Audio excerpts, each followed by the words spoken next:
안녕하세요. 법률사무소 송합 박종경 변호사입니다. 요즘에 층간소음 문제가 계속해서 대두가 되고 있고 또 층간소음으로 인해서 살인까지 일어나는 세상인데요. 오늘은 층간소음과 관련해서 대법원에서 판례를 낸 게 있어서 그 부분을 소개를 해드리려고 합니다. 특히 층간소음으로 고통받고 계신 분들은 이 영상을 참고해 주시면 좋을 것 같은데, 결론만 말씀드리면은 스토킹죄라는 거를 성립한다고 봤어요. 물론 자세한 정황을 설명을 드릴 겁니다. 그래서 과거에는 층간소음에 대해서 사실 대응할 방법이 많지가 않았습니다. 물론 분쟁조정위원회에 신청을 해서 층간소음 등을 측정을 하고 이 부분에 대해서 조정을 하는 제도들이나 민사상 손해배상 청구를 한다거나 그런 게 가능하기는 했지만, 현실적으로 층간소음으로 인해서 발생하는 피해나 위자료가 크지도 않고 당연히 분쟁조정 등으로 완전하게 해결되기도 어려운 부분들이 있어요. 층간소음이 진행이 되다 보면은 당사자들끼리 감정이 많이 상하고 계속해서 싸움이 심해지다 보니까 이런 부분으로 잘 해결이 안 되는 경우도 많습니다. 결론적으로는 이사까지 가야 되는 상황도 발생을 했었는데, 이 부분에 대해서 형사고소를 할 만한 부분이 생겼다, 경찰에서 조사를 할 만한 부분이 생겼다라는 거죠. 일단은 사안의 개요를 말씀을 드리면요,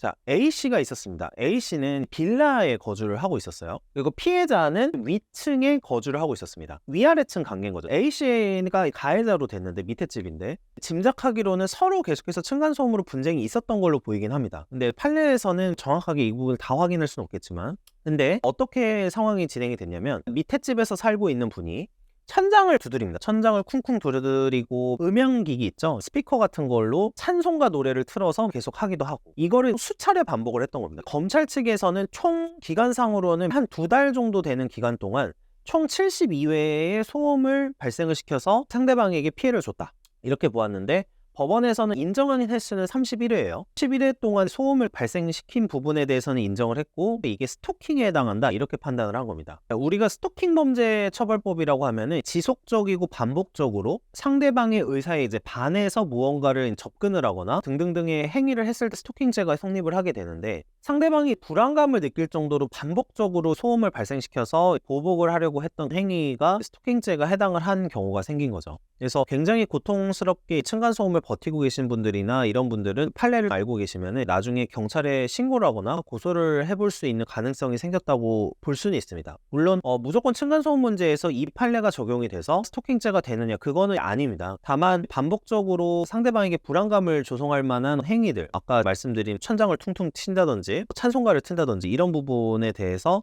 대법원도 이 스토킹죄에는 해당할 수 있다라고 판단을 했다고 볼 수 있겠죠. 여기선 중요한 게 고의로 발생시켰다는 부분이 중요합니다. 실수로 걸어다니면서 이렇게 발생했다는 부분은 고의성이 인정이 안 될 수 있기 때문에 범죄에 해당하지 않을 수가 있어요. 다만 이렇게 천장을 친다던가, 천장은 고의가 아니고선 칠 수가 없겠죠. 그리고 음향기기를 튼다거나 이것도 고의가 아니면은 할 수가 없을 거고, 고함을 지르는 것도 당연히 고의성이 인정이 되겠죠.